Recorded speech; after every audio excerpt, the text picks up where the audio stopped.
I mean, listen, we talking about practice.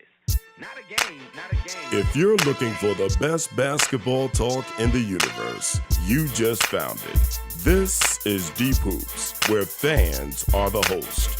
Tim Brayboy, Troy Ramel Royal, and me, your point guard, Jehudi. We're talking basketball, all basketball, and nothing but basketball. So sit back and enjoy the best basketball talk in the podcast universe. This is Deep Hoops.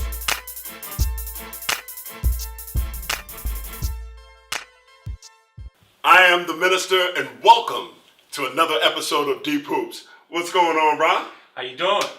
You ready for it? I'm ready for it. What are we in? Week 5 of our show. Episode 6, week 5 in Correct. the NBA, right? Correct. And we've been getting feedback from people out there. We had a little joke right before we started.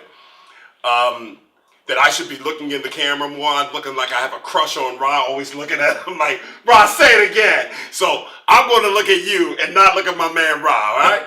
But we're going to, of course, review the week in the NBA.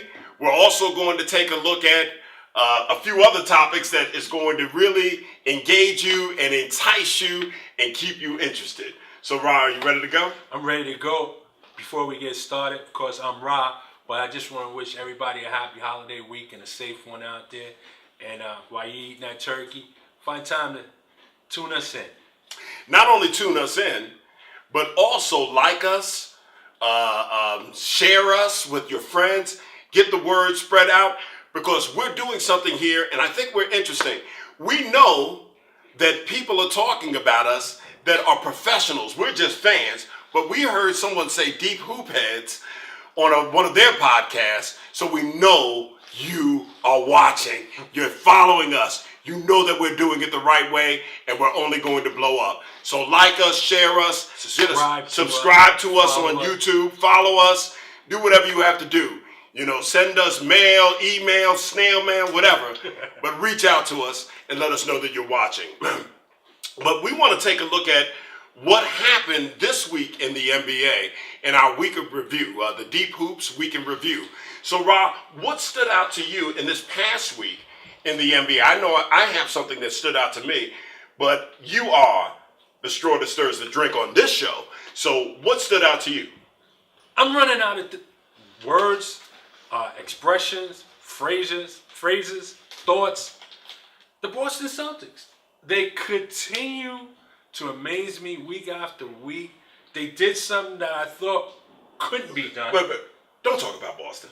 What else amazed you this week? Boston. Nothing else stood out? Actually, I have to say, at the expense of my New York Knicks, the game that Cleveland came back to win down 23 at the Garden, it seemed like at the end of the game, New York just couldn't get it together, but Cleveland did. They pulled out a good win, and right now, they're one of the hottest teams in basketball.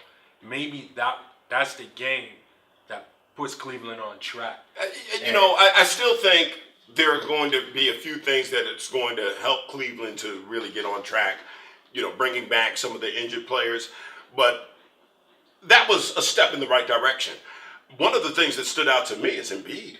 Embiid had a heck of a week. Even though they gave up a 20-some-odd point lead last night to the Golden State Warriors, he slapped the LA Lakers around and said, why are y'all talking about a ball? Y'all should be talking about me and Simmons, because what did he have, 46, 17, or what was his stat line?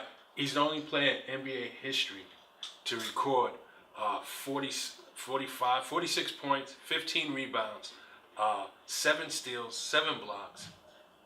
Not 7 steals, 7 assists. I mean, the guy does it all. His footwork mirrors Olajuwon. He has a nice touch from the outside. And very good touch from the outside. Ben Simmons, who also commands attention, frees him up. I heard someone on, I think it was NBA radio, we listen to a lot of different things, but I heard someone make a comparison. Could we be watching the modern day Magic Johnson and Simmons playing with Akeem Olajuwon? I mean, we've never seen that because that never happened. But could that be what we're looking at? I'm gonna take it a step further. We could be looking at the modern day of Penny Hardaway and Shaquille O'Neal. You know, although Embiid and Shaquille O'Neal has different games, but the way they are dominating at their position, I mean, Shaq dominated as a center, and Embiid is going to dominate as a center. Penny could have played 1, 2, or the 3, and Simmons is going to be the same way. And, I mean, we might be looking at a modern-day Shaq and Penny. Well, that wouldn't be a bad thing to look at, a modern-day Shaq and Penny. We don't want to talk about Boston just yet because we have a whole segment dedicated to Boston. But in talking, not about Boston, but by paying kudos to Boston, how about no team, I don't remember a team being down to Golden State by double digits, 20-some-odd points, coming back, or someone holding the Golden State Warriors totally healthy to under 90 points. Again, we'll be getting into that in the next segment, but that stood out for me as well. It just doesn't happen. And the fact that it happened, kudos to Boston. I mean, but we said Boston. So, what? I mean, was Golden State just, road weary? Were they tired? Let's make an excuse for them. Or was it Boston's that good? Boston's that good. Well, then you know what? Forget what else happened last week. Forget is Milwaukee coming down to earth. Forget is Detroit coming down to earth. Orlando has hit the earth, crash landing. We're going to forget about all of that, and we're going to move to the next segment. Are the Boston Celtics the team to beat in the East, and will they be representing the East in the NBA Finals? Come on, Ron. I know people are going to say, only 14, 15 games in. We've had enough of a sample size, especially them playing against the Golden State Warriors, and understanding that this is no fluke. What say you, Ron? Yes, I think Boston is the team to beat in the East. Cannot 100% say they will represent the East. I can't say that as of yet, simply because we haven't gotten a look at what Cleveland can be or how they will play 100% healthy, if that can ever happen. But the way it's going right now, the Celtics look like the team to beat in the East, and that they will be representing the East. And I think, I'm just going to repeat Curry's words. He said, I can see this being a finals matchup. And he said, I hear the weather's pretty great around June. In Boston, yeah, right. He said, I understand the weather to be pretty good in Boston in June. I think that Boston has a very, very, very good chance of representing the East. And one of the reasons that you didn't mention is that what I'm going to say here. And of course, Cleveland, any team with LeBron has a shot. Okay? Any team with LeBron, I mean, he has been in the last how many finals? 7 in a row. 7 in a row. So any team with LeBron has to be considered, if not the favorite, they have to be in consideration as the favorite. So let's leave that there. Let's park that. Any team that's playing defense, the way Boston is playing defense, you give them a shot. And Cleveland, they can play offense. They can get Isaiah Thomas back, okay? What's his name is not playing up to his standard that came over from Boston with him. Jay Crowder. Jay Crowder is not playing up to his normal standard. But you get Rose and you get Isaiah Thomas back. Neither one of them are known for defense. No. So now you're just talking about them having the basketball and shooting and scoring, but there's an argument that says that defense no longer just wins championships, but a fluid offense is going to win it, and I don't think Cleveland has a fluid offense, and they have nothing that resembles defense. And that's what makes Boston right now, in my opinion, the heavy favorite to represent the East. I mean, when you think about this, their chemistry and cohesiveness probably mirrors Golden State only. And this is a team that only returned one starter from last year and 11 new players. Right. And to have that chemistry and cohesiveness on the same page is a credit to Brad Stevens. Also, everyone on the team it's not only a player, but they're a factor and they're a cheerleader. That's something you need in a team. It's no one player bigger than the team. No one player bigger than everyone else. We know Kyrie Irving is their best player, but we're not seeing the Kyrie Irving from Cleveland. It's almost like we're getting the dumb it down Kyrie Irving, but it's the better Kyrie Well, Irving. and I don't know if it's a dumbed down. I think it's smart basketball, the IQ that we know he has. That it is. He knows it's not about me, and it's going to be more than just a player dominating the ball to win a title. So he's saying, let me get Jaylen Brown involved. Let me get Tatum involved. Horford is playing some of his best ball, but then some of the other players that are on that team that are just showing up and playing strong defense. I think that Kyrie Irving should be in the talks for MVP early on, and probably will stay in the talks for MVP. But their winning has nothing, it's not simply put on Kyrie Irving. You said it, they're playing team basketball. And team basketball is what it's about. And that's why they're on a hot streak that they're on. You mentioned their defense and holding Golden State to 88 points. And we used to Golden State getting that nearly at halftime. Exactly. But they're holding their opponents to 94 points a game. They're third in the league closing out on the three-point shooters. They're first in holding it and field goal percentage at holding opponents to only 43%. They're tied for third in creating the most turnovers. They're doing so many things as a unit and as a team. And this is a team, keep this in mind, they lost their best two defenders in the offseason. Right. And Avery Bradley and Jay Crowder. Mm-hmm. And for Brad Stevens to get this team to buy into defense the way they are, it's tremendous. And I look at one guy, I made the reference to Golden State about something else, but I'm going to make another reference to Golden State. When I look at Marcus Smart, he reminds me of a smaller version of Draymond Green. He's their number one defender. He's the heart and soul of the team. He's the emotional leader. He brings the ball up just like Draymond Green. He allows everybody to be shooters. Sometimes Kyrie can play off the ball. And unlike Draymond guards 3, 4, and 5. He guards 1, 2, and 3. And this guy here is their heart and soul of that team. Clearly, Kyrie Irving is their best player, but what he's doing and anchoring that second unit, it's tremendous what they're doing. And before we go to the trivia question, I think that Jaylen Brown, everybody, the way that they have length, and they have interchangeable parts defensively. And that's, so you can switch, and you're not losing anything defensively. And when we were watching the game, I was talking to my brother, I'm like, look how they're getting down. They're down in position, ready to defend. They're not, they're able to move their feet laterally. They are playing great basketball. And when you can shut down Durant, and I shouldn't say shut down. Durant doesn't get shut down. Make it difficult for Durant. Make it difficult. And the one thing that stood out to me and my brother when we were watching the game together, along with our producer, Theron, I'm sitting there watching it, and I said, okay, they've missed a few wide open shots. But most of the shots were contested. Oh, everything's contested.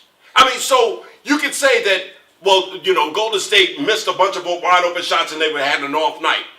No, they had an off night because most of those shots were contested. And here's the thing about Boston right now that really excites me. And I'm not a Boston fan, but I'm an NBA fan. And I got to give credit what credit is due. They went on a 19-0 run against Golden State with Horford and Kyrie Irving on the bench. And Kyrie Irving was their biggest cheerleader. The biggest cheerleader. And I'm watching this, and I'm saying, this is not happening. But it is happening. It is happening. And then when Kyrie Irving gets in the game, he's fresh. Yep. And even though it was a struggle, because one thing about Golden State, we always their scoring ability, but they do play defense. Right. And just as much defense Boston was playing, Golden State was playing it as well. But Kyrie Irving found a way to get it done, and it was just Listen, we were watching the game. I keep referencing, and all we kept saying is, when he has the ball, you got to go, what is he going to do? yeah. Even if he doesn't do anything, you're nervous. It was like back in the day, hated him. When Larry Bird had the ball, I was a Laker fan or a Piston fan. When Larry Bird had the ball, you were like, damn it, get the ball out of his hand. I'd rather see the ball in anyone else's hands. And that's what you're feeling with Kyrie Irving. And before we move on, I want to acknowledge Jaylen Brown for a second. You brought him up. His best friend had just passed away, and he was undecided. In fact, it was said that he didn't want to play the game. And he spoke to his best friend's mother. She encouraged him to go play the game. That's what his friend wanted. He went out there and played a career game. Yes, he Now, did. he's from Marietta, Georgia. That was Thursday night. Then they come to Atlanta to play Atlanta yesterday. Mm-hmm. And then he scores a career high, 27 points. You know, in one of our early shows, I said to you, we know that Kyrie Irving is going to be 23 points a game. We know that Horford's going to be good for 14, 15 points a game.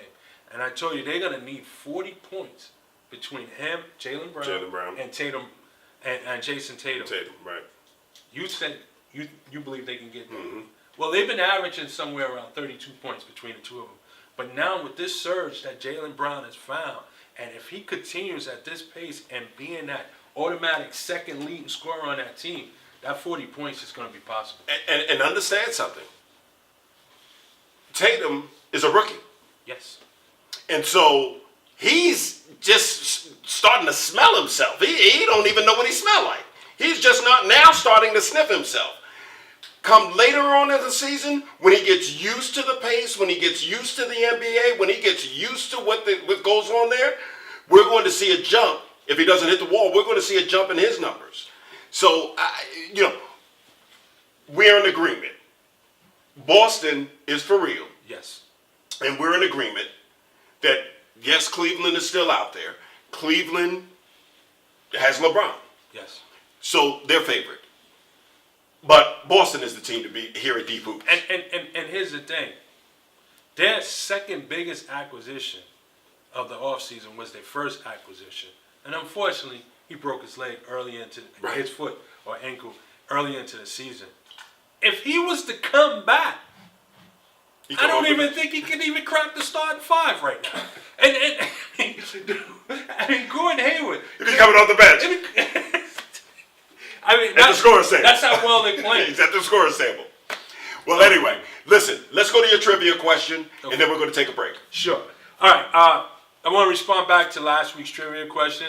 The question was, what was the fastest rookie to earn a triple-double? And we had one person chime in and give an answer, and that was Keith Van Dies. He chimed in and said that Oscar Robertson. Yeah, we witnessed Lonzo Ball getting his triple-double, becoming the youngest. We witnessed Ben Simmons becoming the fastest since Art Hambone Williams did it. Hambone. Yeah, Hambone. They both did it in 4 games. But unbelievably, Oscar Robertson had 3 triple-doubles in his first 4 games. So, this week's trivia question will be, on Thursday night that just passed, we witnessed the Houston Rockets score 70 points and a half against, scored 90 points and a half against the Phoenix Suns. So my question to you guys are, which team holds the record for the most points scored in one half? Give you the question. I'll give you the answer next week. Meanwhile, chime in on Facebook, YouTube, Twitter. Give us your answers. So they're not going to get the answer until next week? To next week. They got to go through Thanksgiving without the answer? Yes. This dude is a trip. We'll be right back. All right, so, Rob, as we look at the landscape of the NBA today, there was a time when NBA was dominated by the center position. Then we went through the small forward period. The wings. The wings. The power forward period. We are no doubt in the middle of the point guard era of the NBA. And as we look at the NBA and we look at all of the teams that have, and when I started thinking about it, I looked at the teams that were winning. And you can definitely associate winning with good point guard play. So with that in mind, and we're asking you as well, who would you say are your top 5 point guards playing today? Top 5 point guards playing today. It's funny you mentioned that. Going into the season, I would have listed Curry, Westbrook, Kyrie, Wall, and Chris Paul. But as I'm watching the season unfold, I actually had a difficult time with this because I don't know where to place James Harden. Right. By trade, I look at James Harden as a 2 guard.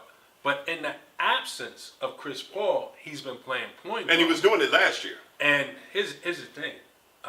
There's no one better than him right now playing point guard. I mean, when you look at James Harden is average. He's leading the league in scoring at 31 points a game. He's leading the league in assists at 10 a game, 9.9. So, I mean, he's performing the job well. And they're winning. And they're winning. Right. You know, so, but I don't have him in my top 5 point guards because I just don't see him as a point guard. Okay. I still have him listed as a 2 guard. So, right now, my number 5 point guard in the game is Lillard. My number 4, and I'm doing this based off of this season, it's Westbrook. Mm-hmm. Number 3 is John Wall. Number 2 is Curry. And number 1 point guard in the league playing and making a difference on their team for me is Kyrie Irving. And the 1 point guard I just wanted to give an honorable mention to because he couldn't get there, and that's Jeff Teague. Jeff Teague would be my number 6 right now. Anyway, I'm going to give my top 5, and I think we have a lot of similarity. I don't have Jeff Teague anywhere near it, but we have a lot of similarity. I have number 5, Wall. Number 4, like we said, we're basing it off of right now, Westbrook. Number 3, I think you had Curry. Curry was number 2 for me. Number 2. I have him at number 3 because I do have Harden as a point guard because he's playing the position. He played the position last year, so I have to put him as point guard because Patrick Beverly played it last year. Well, yeah, but I mean, the ball was dominated by Harden, and that's what D'Antoni said he wanted to do. He wanted to put the ball in his hands and let him be the playmaker. And even when Chris Paul comes back, they're going to share that point guard. I think what they're doing is almost like Frazier and Earl of Pearl. You have 2 guards. You can call them point, you can call them shooting. You have 2 guards, and that's what they're going to have. But I do have Harden at number 2, and I too have Kyrie Irving at number 1. And I'm not looking at analytics. I'm not looking at numbers. I'm looking at winning and making a difference. And that's what, these 5 guys are doing. Yeah. Westbrook needs to make a bigger difference. Well, I think Westbrook needs to get back to playing like Westbrook. I think that right now they're playing somewhat like a buddy-buddy system, and they don't want to step on the toes of one another. But again, I describe Westbrook as Kobe Bryant meets Allen Iverson, and he needs to get back to that. Now, I know I kind of surprised you when I brought up Jeff Teague's name, but when I talked about Jeff Teague last week's show, they miss him in Indiana. He had a career year, 15 points a game, 7.5 assists. But look what he's doing for Minnesota right now. Right now, he's averaging 14 points a game, 7.5 assists a game, and all his numbers is above his career stats for this season, and they're in 3rd place in the West at 10-5. So his contribution is there. I mean, he's making a difference. They had Ricky Rubio there last year, but and Jimmy Butler has not been the Chicago Jimmy Butler. Oh no! So I have to give a lot of credit to what Jeff Teague is doing in Minnesota. I put him as an honorable mention because he is making a difference over there. You know what? I gave you the look into the camera when you said that, but you made a good point. I mean, I'm taking a look back. I'm taking it back. All right, so what game? Well, I think there's one game that's going to be the game of the week coming up this week. Yeah. I look at, but we said we were talking about the games to watch, the game to not watch, to stay away from your television, to start preparing your Thanksgiving dinner. It's coming on Tuesday night. Chicago Bulls versus the Los Angeles Lakers. Don't watch that, okay? That is not NBA basketball. That's not even NCAA basketball. But anyway, I joke. And that's what I do. I joke. I'm a minister of the jokes. But what game are you saying should be the must-watch game this week? The OKC and Golden State. Come on. I mean, that one there is, that's that, in my opinion, starting the season, prior to the season, I thought maybe that could be the Western Conference Finals. And I still think it has a shot. I do think OKC is going to turn it around. But this is going to be fun to watch because, they're going to lace them up, pull their shorts up, and they're going to dig into this game. This is one that I'm sure in the beginning of the season, the OK3 circled the calendar. Exactly. I mean, when you look at must-watch games, first of all, I just think that OKC, if they ever have a wake-up call, it's going to be this week. On Wednesday, where's the game? I think it's in Oklahoma. Yeah, it's in Oklahoma City. That game is going to be the wake-up call. Durant talked junk about Billy Donovan, and he's part of my closing comments. Westbrook and Durant, they say that they've worked out their differences, but Westbrook wants to show that he can play with another superstar. So then you have George and Carmelo Anthony on this big stage going after the team that everyone says is the number one team in the West. They're the team to beat. OKC and say, all right, we've been playing bad, but let's show it right now. This is our opportunity to say, we're going to be okay. And we're going to show you, we're going to give you a sneak peek, a glimpse at what we're going to give you in May. We're going to give it to you right now. That's what this game means to them. And I think it's going to be a game that you see OKC come together. We talk about the big three over there, but Steven Adams don't like these guys. So right. You'll look for him to have a big game as well. So it should be fun to watch. I still question OKC's bench. They're going to have to come up with some answers there. The Clippers right now have lost 8 in a row. Is it too early to pull the season on them? Or is it time to start pulling the season on them? If so, maybe they can try to get Lou Williams from them. I don't know. I keep saying it week to week, they need a microwave. Right. I doubt if Magic could give up Jordan Clarkson, but if they can get Lou Williams over there, because the Clippers have lost 8 in a row, I don't think they can turn it around. Let me ask you a question. You talk about Magic and Clarkson. You know that Magic is looking at possibly packaging Clarkson and Randall. Now, I'm going to stir the drink, okay? And I don't know, the numbers may not match. We'll have to put this in the trade machine later on. But what do you think? If things start not really going well for OKC with Paul George, do they pull the trigger and get Clarkson and Randall for Paul George? Because Paul George wants to go to L.A. It's going to take more than that. It's going to take more than that to make the numbers work. That's why we're dealing with two young players. Well, here's the thing. Clarkson makes, I believe it's 11.5. And Randall is still on a rookie salary, which is about $4 million. So it's got to be about $15 to $16 million. And they can throw in with Lou all day.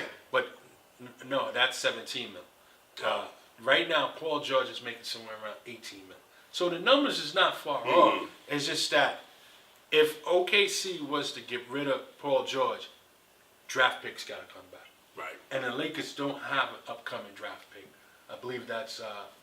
But wait a minute. I would not trade draft picks for Paul George when Paul George is going to be a free agent next year. Well, here's the thing. If you're Magic, you're not willing to give up draft picks. But if you OKC and you're willing to trade Paul George, you're looking for draft picks. Or some young players. Who's going to give you draft picks for a guy that's going to be leaving, next year? Do they want to be caught with their pants down like they were with KD? Well, they're gonna ask for draft picks. I mean, what you And- ask for and and what I- you receive. I actually, This ain't the Bible. I actually don't think Paul George is leaving OKC next year. I think that Paul George will sign a 1-year deal to stay on with OKC. And this is the reason why. And I know that the LA fans out there, the Laker fans, is not going to want to hear this.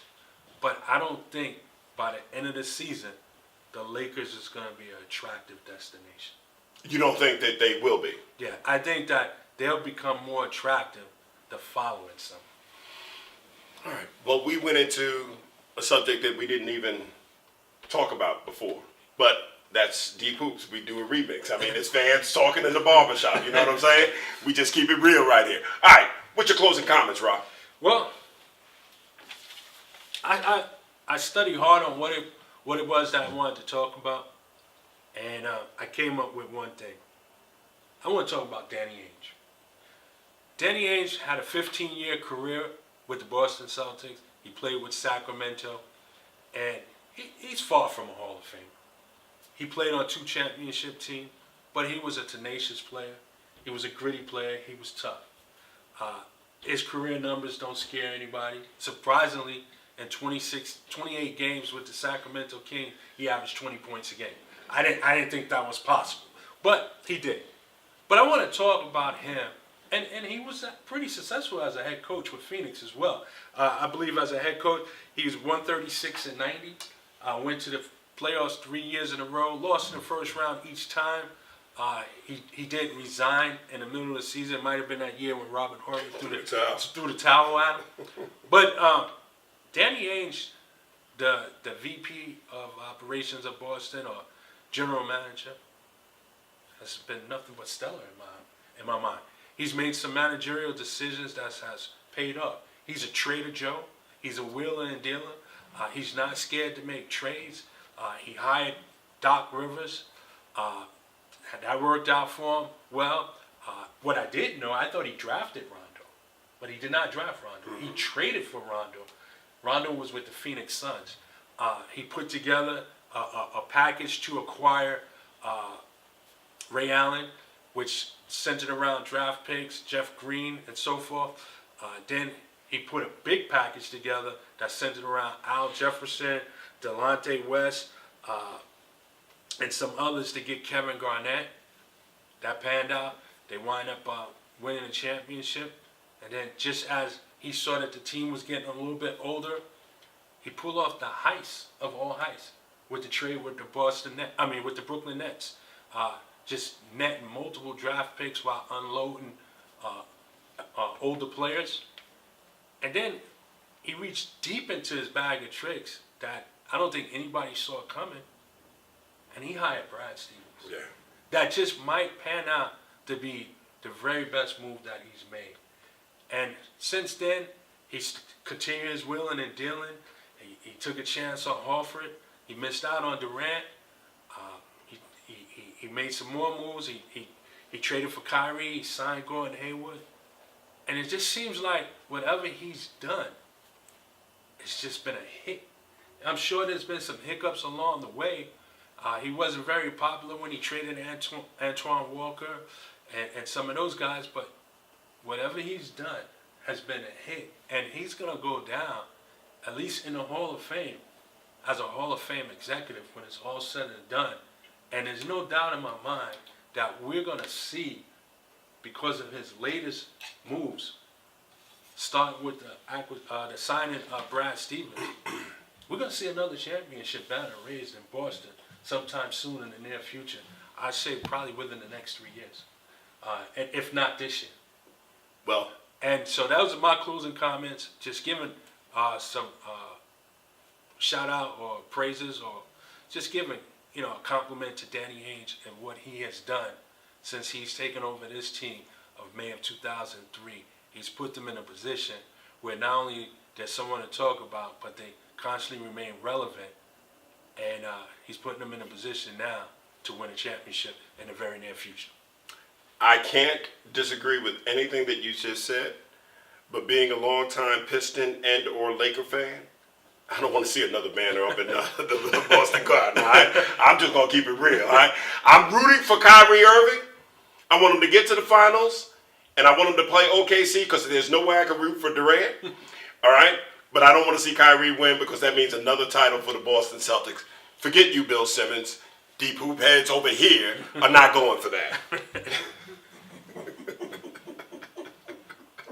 All right. My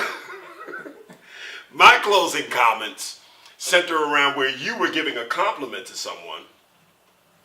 I'm going to call someone into question that I gave a compliment to at the beginning of the season. Billy Donovan, I took up for you when Durant talked about you. I took up for you when your team gave up a 3-1 lead against the Golden State Warriors. I took up for you because I said, this man knows how to coach. He won national championships. Basketball is basketball. He knows how to coach. But for some reason, you have your team playing defense, but your offense looks offensive. I don't understand what's going on in OKC. You have Paul George, you have Carmelo Anthony, you have Westbrook, and you have Robertson, you can get rid of him, Robertson. And yet, you can't make anything work offensively. Now, as I said to Ron and many other friends in the season that you gave up the 3-1 lead, that your first season there, I said, give him some time. He's really trying to work and figure out everything. He's trying to put everything together. And we can say that about it right now. But I'm going to tell you something. On Wednesday night, you have a challenge, Mr. Billy Donovan. And it's a challenge that you better be up for, and you have to have your team ready. Because Golden State is going to come to make a statement in your gym. Kevin Durant is going to come and say, see, I told you he doesn't know what he's doing. That's why I left. Are you going to let him punk you, or are you going to stand up and have your team ready? Mr. Billy Donovan, the ball's in your court. That's my closing comments. So, now, how can they reach you, Ron? Well, you can follow me on Facebook, obviously. Just look up Ramel Troy Royal. You can also follow me on Twitter at Ramel Troy Royal, at Ramel0927. And he's going to, we're going to have that right here because I can't remember any of my so stuff. So you can follow me there. And you can also follow me up, Chopping It Up with Ramel. You can follow me there as well. And you can follow me right here. Darren, make sure we have something here or here or here. You can follow me. That's how you follow me. I don't know. I know I'm Darren Woodard on Facebook. That's all I know because Facebook made me stop using the minister. But anyway, that's another story for another day. Listen, we love talking basketball because we're passionate fans. We're not experts. We love talking about the game, and we go deep into the hoops. We're going to be coming back at you next week, and in the future, in the coming weeks, we're going to be dealing with the NCAA. That we're going to have some people talking about the AAU coming in. It's not just going to be the two of us. And Tim, I know that you're in China. I don't know if you're being deported and you have to stay over there, but hopefully you'll come back soon. But for Ra, I am the minister, and we'd like to thank you. Do you have something? And I'm Rob. But once again, guys, when you go onto newflavor.tv to watch us or YouTube, please subscribe and follow us. It's very important. Like the minister said, we're not expert, we're just fans, but we like to think that we're speaking on your behalf as well.